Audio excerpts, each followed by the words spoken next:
दोस्तों, स्वागत है आपका एक बार फिर से हमारे YouTube चैनल पर, जहां हम आपको देश और दुनिया के प्रसिद्ध रहस्यमय स्थान और उनसे जुड़े रहस्य के बारे में जानकारी देते हैं। दोस्तों, आज मैं आपको बताऊंगा एक ऐसा स्थान जहां पर होती है योनि की पूजा और उससे जुड़े 16 रहस्य जिन्हें कोई भी नहीं जानता है या बहुत ही कम लोग जानते हैं।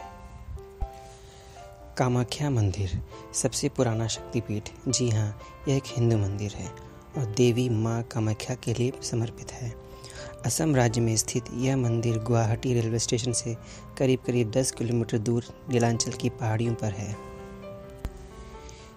इसके बारे में कहा जाता है, एक बार माँ कामाख्या मंदिर का दर्शन करने के बाद यात्रियों को एहसास हो जाता है कि असम राज्य का इतिहास कितना समृद्ध है। टूरिस्ट कामाख्या मंदिर पर अटूट विश्वास रखते हैं और दर्शन कर अपने को धन्य मानते हैं। कहा जाता है कि सती का योनि भाग कामाख्या मंदिर जहाँ पर है उस स्थान पर गिरा था। इस मंदिर के बारे में कई अनसुनी कहानियाँ भी प्रचलित हैं। आज हम आपको इस वीडियो के जरिए इस मंदिर से जुड़े 16 रहस्यों के बारे में बता रहे हैं जो आपने पहले कभी भी नहीं सुने होंगे।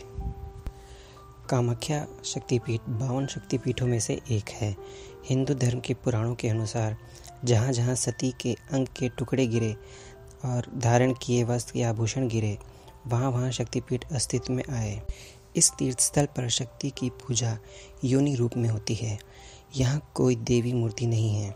योनि के आकार का शिलाखंड है जिसके ऊपर लाल रंग के गेरू के घोल की धारा गिराई जाती है। कहते हैं कि 16वीं सदी में इसे नष्ट कर दिया गया था। फिर कूच बिहार के राजा नर नारायण द्वारा 17वीं सदी में पुनः बनाया गया था। इस मंदिर में प्रति वर्ष आयोजन होने वाला अम्बुवासी मेले को कामरूपों का कुंभ कहा जाता है। इसमें देश भर के साधु और तांत्रिक हिस्सा लेते हैं।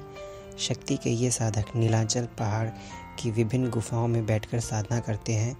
ऐसी मान्यता है कि अम्बुवासी मेले के दौरान माँ कामाख्या रजस्वला होती हैं। हवाई जहाज से भी कामाख्या आप जा सकते हैं। कलिका पुराण में शिव की युवा दुल्हन और मुक्ति प्रदान करने वाली शक्ति को कामाख्या कहा गया है। श्रद्धालुओं का विश्वास है कि सती के पिता दक्ष ने अपनी पुत्री सती और उनके पति शंकर को दक्ष ने अपमानित किया और शिव जी को अपशब्द कहे तो सती ने दुखी होकर आत्मदहन कर लिया। शंकर भगवान ने सती के मृतदेह को उठाकर संहारक नृत्य करना शुरू किया।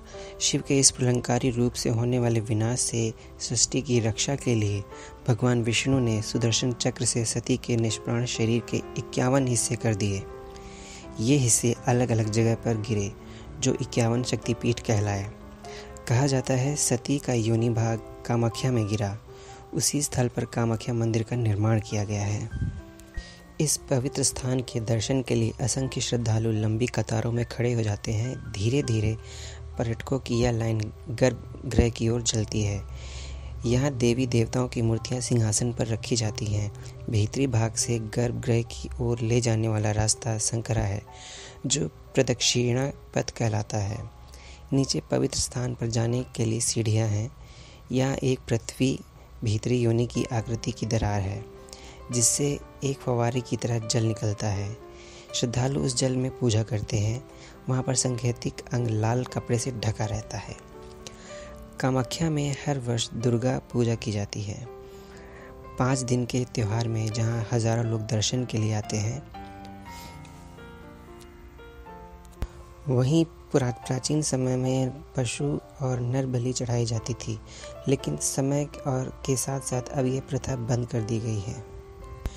इस मंदिर की सीढ़ियों की भी एक दिलचस्प कहानी है। जिसे कहा जाता है, एक राक्षस हुआ करता था नारका नाम का, जिसे देवी कामाख्या से प्यार हो गया। वह उनसे शादी करना चाहता था। देवी को जब यह बात पता चली तो उन्होंने उसके सामने एक शर्त रखी।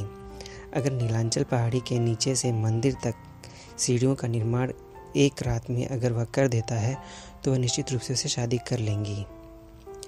राक्षस नारका ने इसे चुनौती के रूप में स्वीकार किया और इस कार्य को करने के लिए अपनी पूरी ताकत लगा दी। राक्षस को सीढ़ियाँ बनाने के काम में कामयाब होता देख देवी ने एक चाल चली और भोर का आभास देने के लिए एक मुर्गा बनाया। देवी कामाख्या की यह चाल काम कर गई और नारका ने अपने काम को बीच में ही अधूरा छोड़ दिया। इसके बाद देवी ने उस मुर्गे को पीछे खींच लिया और उसे मार दिया। अब इस जगह को दारांग जिले में स्थित कुकुरा काटा के रूप में जाना जाता है। वहीं अधूरी पड़ी सीढ़ियों को मैखेला जुआ के पथ